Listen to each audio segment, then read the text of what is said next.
through where we were pre-2023, and then what have we done, and then what do we have in stock. I mean May, where are we? You see, Nigeria is Volkswagen, Africa, modern, and then advanced economy. They are with this Tesla. So, just to appreciate what Mr. President has done, it doesn't matter how good you are as a driver. It doesn't matter how good you are as a geographer, that you know the location. It doesn't matter how you know how to drive, whether through close or experience. If you are driving B2, it is very possible, or it is impossible that you will outspace the Tesla. And that is the tax law that we have. Before now, this is where we are. So it doesn't matter how you want to do, it doesn't matter what you want to do. And that is why Mr. President took the bold decision to reform the whole tax law.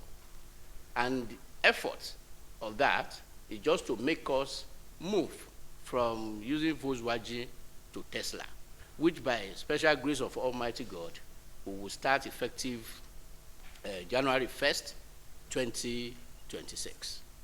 Now, just first one. Next slide. Now,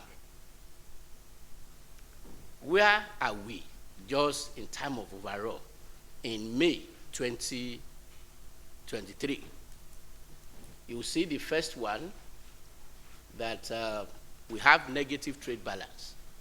And that is why, because we are importing the PMS, we are exporting the crude. You see multiple exchange rates. You have a window, you have many windows. That is where we are, those period. You have 7 billion unmet demand. This is those people that have deposited Naira, waiting for dollar to do their normal business. You have almost net to zero if you do net reserves. The tax to GDP as at the time was at less than 10%. You have subsidy, which is unsustainable as at the time. Then you have almost zero or negative FAC inflow, meaning that those agencies of government that are supposed to actually bring money to the Federation, they are telling the Federation that they are owing them as a result of sustainable subsidy that we were doing. As at the time, the budget deficit is so high. We have over 30 trillion in ways and means, which is just printing money without corresponding production or economic activity to actually back it, which actually led to what we eventually have, which you call devaluation. This is what's on ground. You have markets unfriendly policy, high interest rates, poverty, and decent job is not there for us. And then we have weak policy coordination, and then inefficient financial management. And when I state this, it's not, and that is why I give you the first picture. It is not about last administration. It's not about anything. And that's what I said, that if the only thing you have is B2, it doesn't matter how good you are as a driver, you cannot effectively compete with someone that is riding in Tesla or in G-Wagon. And that is the situation. So it's not about the president or past administration. No, I'm just talking about the system. Before I go to next slide, so I will want us to just in 1 minute stand up for my colleagues that we lost their life in the last week Inferno, May. So 4 of our gallant colleagues lost their life in active service.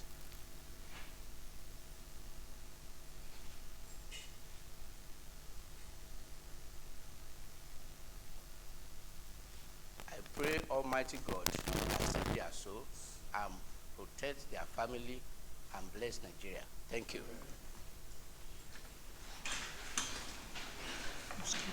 May 2023, and if you look at our debt to GDP, our revenue that we collect to debt payment is around 97% as it were then.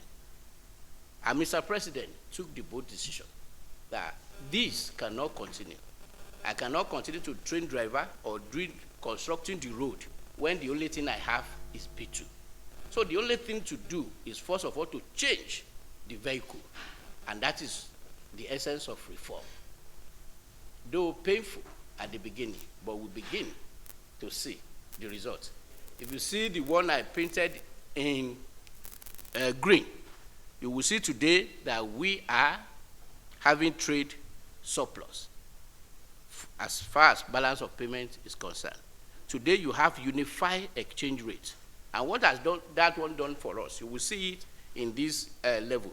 Because I need to break it down, because a lot of people don't understand what it really means. When you say you have unified exchange rate, just imagine and put yourself, you are in America, working for $1. In official rate, the $1 is 4 naira, is 4.60, but the real value of that dollar is 1,500. Who do you think? So if you send the money or you do proper transaction through the normal channels, it will be exchanged at 4.60. If you do it in other channels, it is 1.5. How many people will go to normal channels? And that is the situation we have. That's why you are having negative reserves.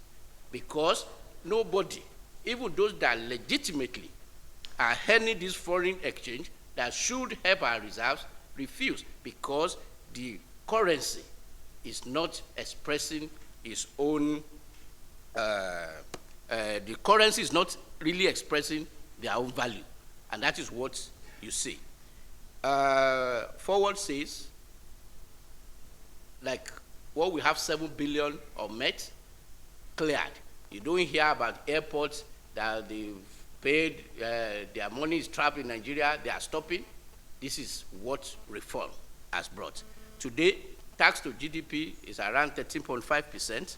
When you have our reserves now, we can actually import for the next 9 months without exhausting our reserve, compared to the situation we had as at that time, that actually the net, if you put our reserve, is negative.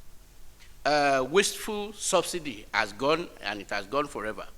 Not only that we stop ways and means, which is printing of money without corresponding production activities, we started paying down on what we met. And you can see the crude has gone up, rating, because the fundamentals has been properly set. Definitely the rating agency, you've seen a lot of difference that we have, because now we fix the fundamentals of the economy, thanks to Mr. President. And then market-friendly policy, you can see the investment, you see that people are coming, which is what you have in the foreign reserve, which is well represented. So there is one education that I need to give, because a lot of people will talk, because I will soon get to numbers, and people will tell you that why you have number is because you've devalued currency, you've done this, you've done that. But most especially when you hear this from those people you think should know, there is difference between currency devaluation and currency depreciation. Because currency is just demand and supply. When you have your currency, that the demand for your currency is less than the supply of the foreign currency, that is what you say the currency has depreciated. When there is official reduction in the value of your currency compared to any currency, that is when they say devaluation, and that only happens when you fix exchange rate. In Nigeria, that exchange rate is float, that is, it is purely demand and supply. There is nothing called devaluation. It is currency depreciation, which is natural economic process that you have when demand is more than supply. So it is economic indices, which is, you will see in the kind of results that we will have. We are not saying that everything has changed in the last 2 years, because I told you it's a family thing. We have something that Mr. President is still focusing on to make sure that we achieve increasing the job opportunity for us, and that is what you see in the quality of education that we're producing. That is why you have student loan. Increasing the job opportunity is increasing the people's ability to actually increase their own purchasing power. That is why you have credit score. Increasing job opportunities, this big infrastructure that Mr. President is put in place. If you see Lagos, Calabar, Sokoto, Badagry, all these things is just coming in that direction.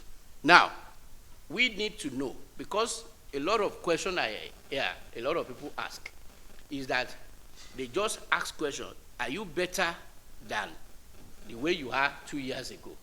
And then you see a lot of people say, no, no, no. But the question really is that if we've not done anything, what could have happened? It's better to paint that picture and people realize what has been done. And then imagine that we've not done anything. What do you think will have happened? Trade deficit will continue to increase. Now we will have lost the count of windows that we will have had concerning the exchange rate if it's not floated. Parallel markets you will have. Those people that will have deposited naira waiting for dollar will have increased to 10 billion. Tax to GDP will continue to be less than 10%. Subsidy will have collapsed, because before we stopped it, as we all know, not only that NNPC, as it were then, are using all their earnings to import at subsidized price, they are started committing future production into importing, and it's like eating our tomorrow just to survive today. Only God knows where we'll have been if not for the courage of Mr. President. And then deficit will have gone. And then if we continue printing the money the way we are, possibly we will have reached 50 trillion as at today. And what that means, and it has happened before, if you go to Zimbabwe, so the inflation rate will have been in trillion if not for the courage of Mr. President. And then market uncertainty and inconsistency will continue, because the less you, the more you hold your currency against real value, the more people will continue to exit the market. And at that point in time, thank God for Mr. President. Only God knows where Nigeria will have been. So I have to paint this picture to show where we are coming from and what we are doing.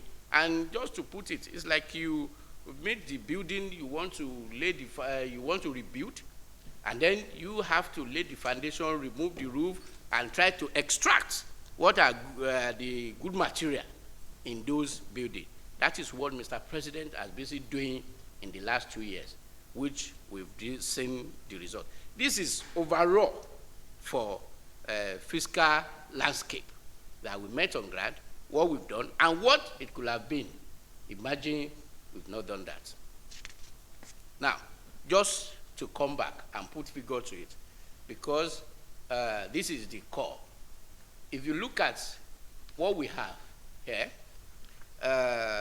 last year, our target was 21.6 trillion, because I want to put number into it now. And this year target is 25.2 trillion, which is the collection that is expected from Federal Inland Revenue. And put it in number. What does it mean?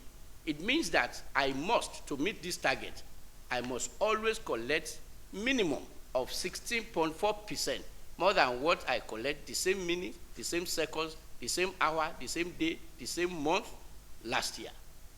So anytime I'm doing that, it means I'm moving towards meeting the target. But when you look at the overall, as at August, which I'm sharing with you, is that you discover that we are 40.8% what we did last year. And if the target is 16.4%, today you're already at 40.8%. So now, if I want to segregate that to oil taxes and non-oil taxes. And why is it important? Because to really test the resilience of your economy, to really test the extent of your diversification, to really test the capacity, your sustainability, it is what you do with non-oil. Because why? Whether the oil price or the way you extract it is totally outside your control. If the world market today is $200 per barrel, you will see oil income goes up without any work from us. The same thing if you work from day to night and the oil price is just $10 per barrel, the oil price will go down. But what really tests and show what you do is actually what you do with your non-oil, because it is not all the country that are resource-based. So the people actually run country based on diversified economy output, which is non-oil. If you look at that, you will see that we are trending. This is roughly 50% above the target. And just imagine that I have 4 months left, and I just need to do 60%, and above 50%. So those people that understand, like Mr. President does, that is where the statement comes. And you can see that we are trending towards this. This is federal inland revenue collection. This is where we are. And if I do month by month, compared to the last year, you will see that there is no month that we are not far ahead. Now, if you look at the original presentation, the background I set, now, because you have correct vehicle, the middle one, because by January 1st, by God's grace, we will get to Tesla mode. Because we use executive orders, we use all those things to do. And that is why you see the improvement. You remember I told you about the fact inflow, the trade deficit and everything. And that is where you see it. Compare month in by month. This is what you have. And then as we are going, you will see that the future is very bright to us. Now, this is, the one I show you is federal government collection. Now, I'm now showing you what is the total federation. This includes what happened to us. If I just do a snapshot of a month, because this is not total to total, I just pick a month, which is comparable month. In May 2023, which is the first month that we have, how much did we collect from NNPC that month? You will see it's nil, negative. Even as at then, we were owing NNPC subsidy payments and many other payments they said they've done on our behalf. And that is what you see when I say negative outflow. It's just that I don't want to put how much, as at that time, we are owing NNPC, including traders that are bringing in products that we are being subsidized. And that is why we cannot thank Mr. President enough for that courage to actually put us on a sustainable path that can actually lead to development. If you look at LUPRC, which is royalty collection, you will see that it's 125 billion. In September, it is 745 billion. The increase is roughly 500. And that is oil production increase that I mentioned when I was giving you. I'm putting figure. And why this one is important, most especially for us here, is to understand. I will not say people should not do politics or being political, but for you, that you have it as a duty to actually educate people to know that we are here just to a little bit more than 2 years, and the decision that we've taken rightly, this is the result. If you look at oil, which is tax, you see the increase. But when you look at the total accretion to federation as at May 2023 is 711 billion.